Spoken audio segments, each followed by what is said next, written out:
Who was Elijah, and why is his Bible story still important today?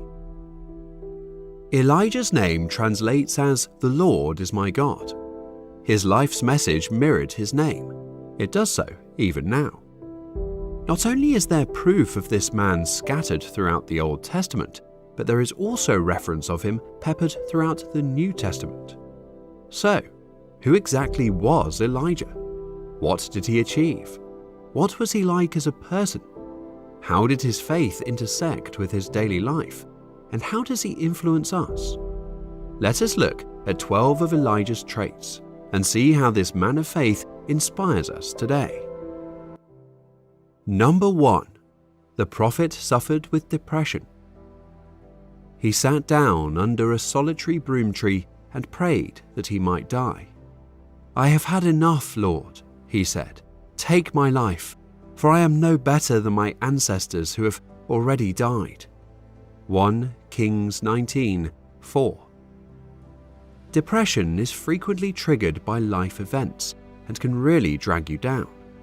There are multiple allusions to this terrible condition in the Bible, and the Bible depicts the trials of persons who suffered from this state despite being God's faithful workers. These men did not suffer primarily because they were sinners. They suffered because they were human and were susceptible to severe pressures. Elijah grew despondent when he was rebuked while anticipating a moment of triumph. His lofty hopes were crushed. He became sick at heart. Up until this point, Elijah had been the epitome of spiritual courage. That appears to be quite compelling. It turns out he's not the only prophet dealing with this. Other big names who went through this taxing state in the Bible include Moses, David, just read the Psalms, Job, Judas, Samson, and Saul. Each of these figures has a story to tell, and there are many more, but we'll concentrate on a few days in Elijah's life. You can feel down after big achievements. When Elijah was depressed, he had just experienced the biggest highlight of his career. Here's what happened just a few hours before he was asking God to take his life. He prayed for rain, and it came after a 7-year drought. He had just called down actual fire from heaven. The nation of Israel had turned back to God. He had just taken out 850 pagan prophets in a showdown. He got tremendous speed and outran the king's chariot. Needless to say, things were looking up for Elijah, but it only took a threat from Queen Jezebel to send him fleeing, frightened for his life and feeling sad. Number 2. He revived a dead body. Because there was no water to drink, Elijah eventually left his hideout, and God sent him to a certain widow who would care for him.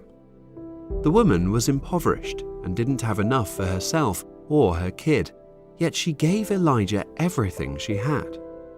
In exchange, Elijah pledged that her small jar of wheat and flask of oil would never run out again. The woman's son ultimately took ill, and no soul was left within him. Elijah carried the youngster to his attic room and cried out to God. God responded to Elijah, and the boy was resurrected. 1 Kings 17:17-24. Now it happened after these things that the son of the woman, the mistress of the house, became sick, and his condition became very grave, until at the end he was no longer breathing. So she said to Elijah, "Why is my business any of yours, you man of God? Yet you have come to me to bring my wrongdoing to remembrance and to put my son to death." But he said to her, "Give me your son."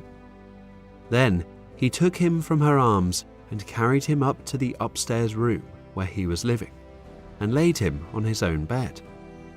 And he called to the Lord and said, "Lord, my God, have you also brought catastrophe upon the widow with whom I am staying by causing her son to die?" Then he stretched himself out over the boy 3 times and called to the Lord and said, "Lord my God, please, let this boy's life return to him." And the Lord listened to the voice of Elijah, and the life of the boy returned to him, and he revived. Elijah then took the boy and brought him down from the upstairs room into the house, and gave him to his mother. And Elijah said, "See, your son is alive." Then the woman said to Elijah, "Now I know that you are a man of God, and that the word of the Lord in your mouth is truth." Number 3. He chastised an evil king and was fed by ravens. Elijah initially appears in 1 Kings 17, where he is identified as an inhabitant of Toshal, hence a Tishbe, from the Gilead region. After telling the cruel king Ahab that there would be no dew or rain, God advised him to flee to a valley, where he was fed twice a day by ravens. 1 Kings 17, 2-16. Then the word of the Lord came to Elijah. "Leave here, turn eastward and hide in the Kerith ravine, east of the Jordan. You will drink from the brook, and I have directed the ravens to supply you with food there." So he did what the Lord had told him. He went to the Kerith ravine, east of the Jordan, and stayed there. The ravens brought him bread and meat in the morning, and bread and meat in the evening, and he drank from the brook. Number 4. God chose Elijah. God utilizes ordinary people to accomplish remarkable feats. Elijah, like many of the Bible's prophets, did not aspire to be one of God's messengers. Instead, God appointed him to the role. When he was summoned, Elijah did not hesitate to accept his assignment, even though the cruel king appeared to be threatening his life. Elijah immediately rushed out for Samaria's central city to deliver the announcement to King Ahab. Then God sent Elijah into hiding as the drought dried up the rivers and ruined the nation's crops. 1 Kings 18, 1. New American Standard Bible. Now it happened after many days that the word of the Lord came to Elijah in the 3rd year, saying, "Go, present yourself to Ahab, and I will provide rain on the face of the earth." Elijah was chosen to confront the followers of Baal simply because he had a relationship with God. In addition to challenging Baal's prophets on Mount Carmel, he accomplished other miracles, including delivering an unlimited supply of wheat to a widow and reviving a little boy from the dead. Number 5. Elijah was a man who heard God. We see people tilting their ear toward the Almighty time and again in the Bible, including Elijah on this list. Call him a man who heard God. We observe Elijah leaning his ear throughout 1 Kings 17-22, as well as throughout 2 Kings 1 and 2. 1 Kings 17, 2-3. Then the word of the Lord came to him, saying, "Go away from here and turn eastward, and hide yourself by the brook Cherith, which is east of the Jordan." 1 Kings 19:9, New American Standard Bible. Then he came there to a cave and spent the night there. And behold, the word of the Lord came to him. And he said to him, "What are you doing here, Elijah?" Number 6. He got carried into heaven. Elijah's earthly life came to an end spectacularly.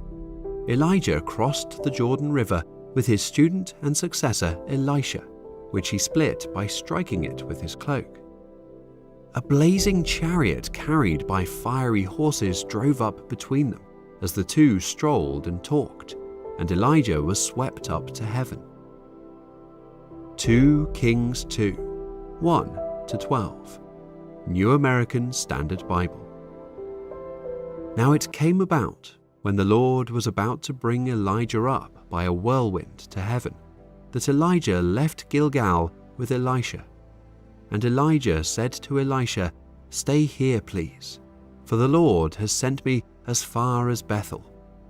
But Elisha said, "As surely as the Lord lives, and as you yourself live, I will not leave you." So they went down to Bethel. Then the sons of the prophets who were at Bethel went out to Elisha and said to him, "Are you aware that the Lord will take away your master from over you today?" And he said, "Yes, I am aware. Say nothing about it." And Elijah said to him, "Elisha, please stay here, for the Lord has sent me to Jericho." But he said, "As surely as the Lord lives, and as you yourself live, I will not leave you." So they came to Jericho. Then the sons of the prophets who were at Jericho approached Elisha and said to him, "Do you know that the Lord will take away your master from over you today?" And he answered, "Yes, I know. Say nothing about it." And Elijah said to him, "Please stay here, for the Lord has sent me to the Jordan." But he said, "As surely as the Lord lives, and as you yourself live, I will not leave you." So the two of them went on. Now 50 men of the sons of the prophets went and stood opposite them at a distance, while the two of them stood by the Jordan. And Elijah took his coat, folded it, and struck the waters. And they were divided here and there, so that the two of them crossed over on dry ground. When they had crossed over, Elijah said to Elisha, "Ask me what I should do for you before I am taken from you." And Elisha said, "Please, let a double portion of your spirit be upon me." He said, "You have asked a hard thing. Nevertheless, if you see me when I am taken from you, it shall be so for you. But if not, it shall not be so." And as they were walking along and talking, behold, a chariot of fire appeared with horses of fire, and they separated the two of them. Then Elijah went up by a whirlwind to heaven, and Elisha was watching it, and he was crying out, my father, the chariot of Israel and its horsemen." And he did not see Elijah again. Then he took hold of his own clothes and tore them in 2 pieces. Number 7. Elijah was a man who walked in obedience. Numerous times, God ushered Elijah to speak hard truths, trust for provision when circumstances seemed bleak, or stand firm in faith of God's promises being fulfilled. Time and time again, Elijah set the example of loyal obedience to God our Father. So he went and did according to Yahweh's word, for he went and lived by the brook Cherith that is before the Jordan. 1 Kings 17:5. So he arose and went to Zarephath. 1 Kings 17:10. Number 8. Elijah was a man who experienced God's provision. Elijah drank in God's promises and found his needs quenched by the Almighty's hand. Here are 3 instances. A handful of flour and a few drops of oil multiplied for miraculous sustenance. 1 Kings 17:7-24. Elijah ran with energy far beyond human capability. 1 Kings 18:41-46. And Elijah said to Ahab, "Go, eat and drink, for there is the sound of a heavy rain." So Ahab went off to eat and drink, but Elijah climbed to the top of Carmel, bent down to the ground, and put his face between his knees. "Go and look toward the sea," he told his servant, and he went up and looked. "There is nothing there," he said. 7 times Elijah said, "Go back." The 7th time, the servant reported, "A cloud as small as a man's hand is rising from the sea." So Elijah said, "Go and tell Ahab, Hitch up your chariot and go down before the rain stops you." Meanwhile, the sky grew black with clouds, the wind rose, a heavy rain started falling, and Ahab rode off to Jezreel. The power of the Lord came on Elijah, and tucking his cloak into his belt, he ran ahead of Ahab all the way to Jezreel. In Elijah's life, God's provision is seen clearly and magnificently. These and other examples can easily attract our attention to our Father's love, healing, wisdom, and provision. "You shall drink from the brook. I have commanded the ravens to feed you there." 1 Kings 17:4. The ravens brought him bread and meat in the morning, and bread and meat in the evening, and he drank from the brook. 1 Kings 17:8. Number 9. Elijah was a prayer warrior. Throughout the Old Testament, we see Elijah in communion with God. He serves as a model for us in our own spiritual journey. He is a voice encouraging all to take up prayer and be warriors, to recognize the Lord as God and to follow him. James 5:17. Elijah was a human being, even as we are. He prayed earnestly that it would not rain, and it did not rain on the land for 3.5 years. Number 10. Elijah was brave. The message Elijah championed was simple and obvious, but not everyone wanted to hear it. Jezebel was at the head of the queue, and she sought out and executed God's prophets. Meanwhile, her husband, King Ahab, tolerated it and continued to worship Baal. An unfavorable message, on the other hand, did not dissuade Elijah.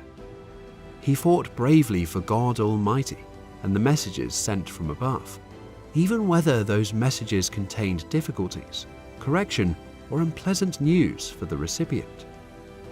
He answered him, "It is I. Go, tell your Lord, behold, Elijah is here." 1 Kings 18:8. Number 11. Elijah hated and confronted evil. Jezebel persuaded her husband, King Ahab, to worship Baal rather than God. In the sight of the Lord, Ahab did ill by disobeying the Lord's commandments. It was a dreadful spectacle in Israel. Elijah steps forward. God sent him to speak harsh words, to deliver accountability and warning where it was warranted, and to champion faith in the Almighty. Follow the thread as he confronts Ahab, then challenges followers of Baal with water, an offering, and fire, all noted in 1 Kings 18. He answered, "I have not troubled Israel, but you and your father's house, in that you have forsaken Yahweh's commandments, and you have." Number 12. Elijah expected miracles. Miracles appear throughout Elijah's mission. He stood as a man who believed in God and expected God to keep his word. We see miracles along the way. A bull offering soaked in water, enough to overflow and fill the surrounding trench, was ineffective against God's fire. That is a miracle at the hands of God Almighty, in my opinion. Then Yahweh's fire fell and consumed the burnt offering, the wood, the stones, and the dust, and licked up the water that was in the trench. 1 Kings 18:38. There are many facts in the Word that can surprise us. An example is the facts about Jesus. To watch that video, click here. Here.